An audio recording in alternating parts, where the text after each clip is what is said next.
اب تک 462 اسپتالوں میں قائم قرنطینہ مراکز مریضوں کا علاج کر رہے ہیں۔ ان اسپتالوں میں 7295 بیڈز کا بندوبست کیا گیا ہے۔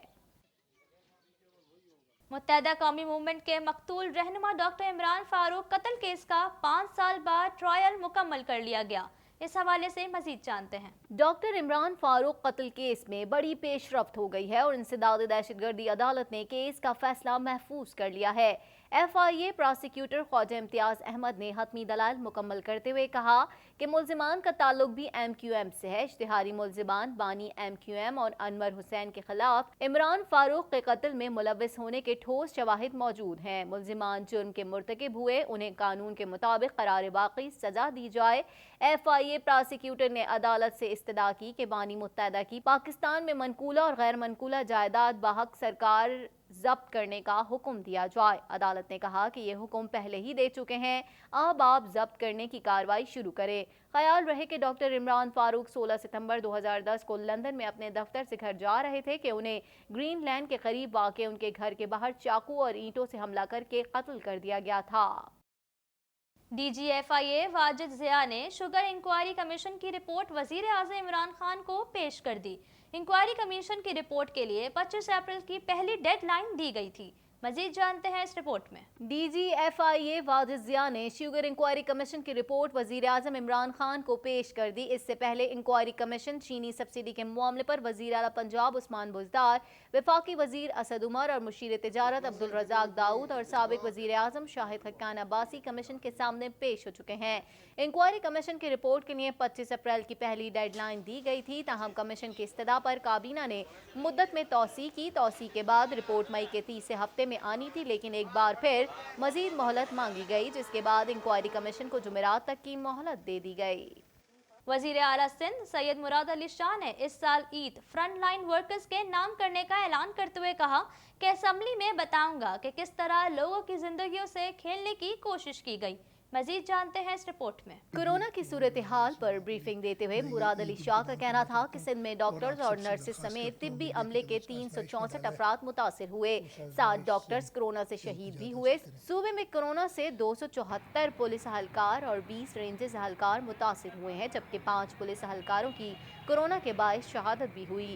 پولیس پہ اگر آئے تو 274 ہمارے پولیس کے جوان انفیکٹ ہوئے ہیں، جن میں سے 59 ریکور کر گئے ہیں، 210 ابھی تک اس وبا میں مبتلا ہے، اور 5 پولیس کے ورکرز کی اس کووڈ کی وجہ سے شہادت ہوئی ہے۔ وفاقی وزراء اور سندھ میں اپوزیشن رہنماؤں کی جانب سے کی جانے والی تنقید کے حوالے سے مراد علی شاہ کا کہنا تھا، کہا جا رہا ہے کہ سیاست کر رہا ہوں۔ ہاں، میں لوگوں کی جانیں بچانے کے لیے سیاست کر رہا ہوں۔ لسانی رنگ دیا گیا کہ کراچی سے دشمنی کی جا رہی ہے۔ میں بتاؤں گا کہ معیشت کے اعداد و شمار میں کیسے فراڈ کیا گیا۔ میرے اوپر الزام ہے کہ میں سیاست کرتا ہوں۔ میں بالکل سیاست کرتا ہوں۔ میں لوگوں کی جان بچانے کے لیے سیاست کر رہا ہوں۔ پہلے دن سے میں حقیقت پیش کر رہا ہوں۔ انہوں نے کہا کہ جہاں کیسز زیادہ ہوں گے وہاں اقدامات بھی زیادہ لیے جائیں گے۔ میڈیا دکھا رہا ہے کہ لوگ بازاروں میں شاپنگ کر رہے ہیں۔ مارکیٹس کھلنے کے 1 ماہ بعد اموات بھی زیادہ ہوں گی۔ میں نے بھی اس عید پر کپڑے نہیں سلوائے، اس موقع پر کیسے عید منا سکتا ہوں؟ آپ نے دیکھ لیا نا، وہ جو لاک ڈاؤن کھلا تھا، بازاریں کھلی تھیں، آپ کے اخباروں نے رپورٹ کیا، میں نے نہیں کہا کہ جس طریقے سے شاپنگ ہو رہی ہے بازاروں میں، اچھی بات ہے، لوگ خرید و فروخت کریں۔ پاکستان ریلوے نے عوام کی سہولت کے لیے ٹرین آپریشن بحال کرتے ہوئے عید الفطر کے موقع پر کراچی سے ٹرینیں چلانے کا اعلان کیا ہے۔ اس حوالے سے مزید جانتے ہیں۔ پاکستان ریلوے کے مطابق کراچی سے عوام ایکسپریس 10 بجے پشاور کے لیے روانہ ہوگی۔ کراچی سے راولپنڈی کے لیے تیزگام کی روانگی شام 6 بجے شیڈیول ہے۔ خیبر میل کراچی سے پشاور کے لیے رات 11 بجے روانہ ہوگی۔ گرین لائن کراچی سے اسلام آباد کے لیے بدھ کی رات 9 بجے روانہ ہوگی۔ کراچی سے راولپنڈی کے لیے پاکستان ایکسپریس دوپہر 1 بجے روانہ ہوگی۔ کراچی سے لاہور کے لیے پاک بزنس شام 4 بجے روانہ ہوگی۔ کراکرم ایکسپریس کراچی سے لاہور کے لیے دوپہر 3 بجے روانہ ہوگی۔ کراچی سے لاہور کے لیے شاہ حسین ایکسپریس بدھ کو شام 7 بجے روانہ ہوگی۔ اس حوالے سے چیئرمین پاکستان ریلوے حبیب الرحمان گیلانی کا کہنا تھا کہ ان ٹرین سروس کو شروع کرنے کے لیے ہم نے سب سے زیادہ جو اس چیز کا احساس کیا ہے کہ وہ لوگ جو سفر کرنا چاہتے ہیں اور وہ اسٹینڈرڈ ہیں مختلف اسٹیشنز پہ، وہ اپنے گھروں کو جا سکیں۔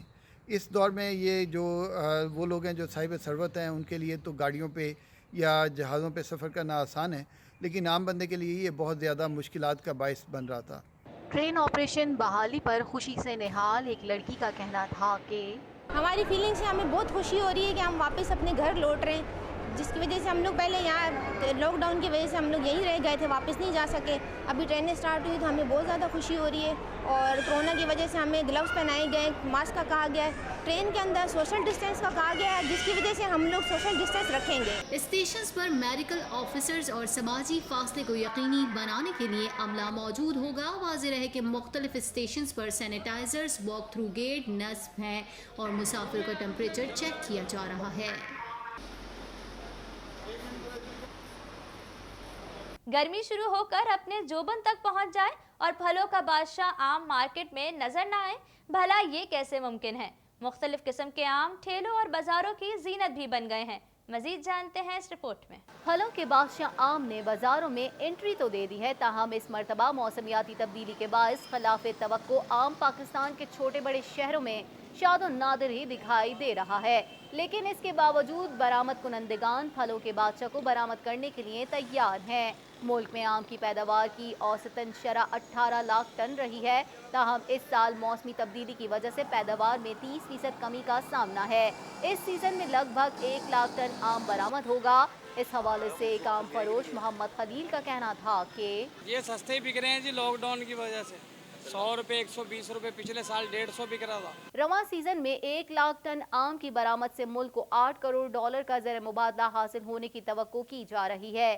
ایک اور آم فروش غلام صابر نے بتایا کہ حالات ہو رہے سر، یہ تو کاروبار اور مزید ختم۔ ادھر رمضان ہے جو کاروبار تھوڑا بہت چل بھی رہا ہے، رمضان نہیں ہوں گے تو عام دن ہے وہ بھی ختم ہے۔ کرونا وائرس کے باعث عائد کیے گئے لاک ڈاؤن کی وجہ سے 2 ماہ سے زائد بند رہنے والے مالز اور مارکیٹیں کھول دی گئیں، جس کے باعث عوام کا جمع غفیر بازاروں میں دیکھا جا رہا ہے۔ کہیں ایس او پیز کا تاکید تو کہیں ایس او پیز کو خاطر میں نہیں لایا جا رہا۔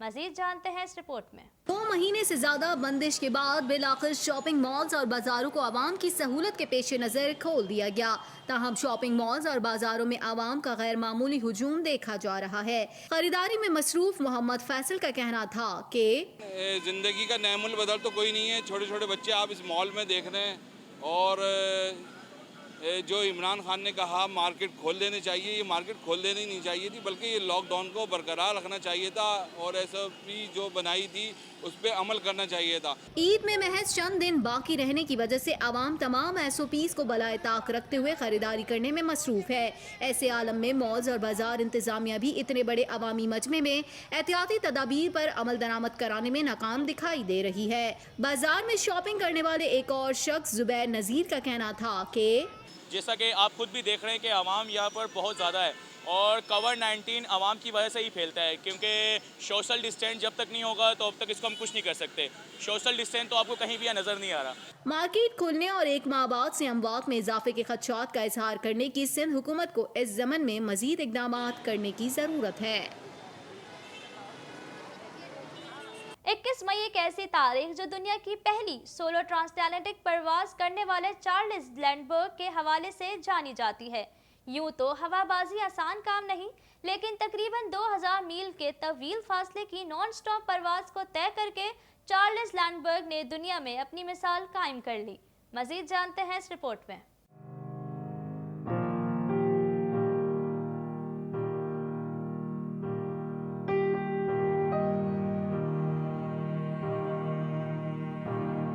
اکیس مئی ایک ایسی تاریخ جو دنیا کی پہلی سولو ٹرانسلینٹک پرواز کرنے والے چارلز لینڈبرگ کے حوالے سے جانی جاتی ہے۔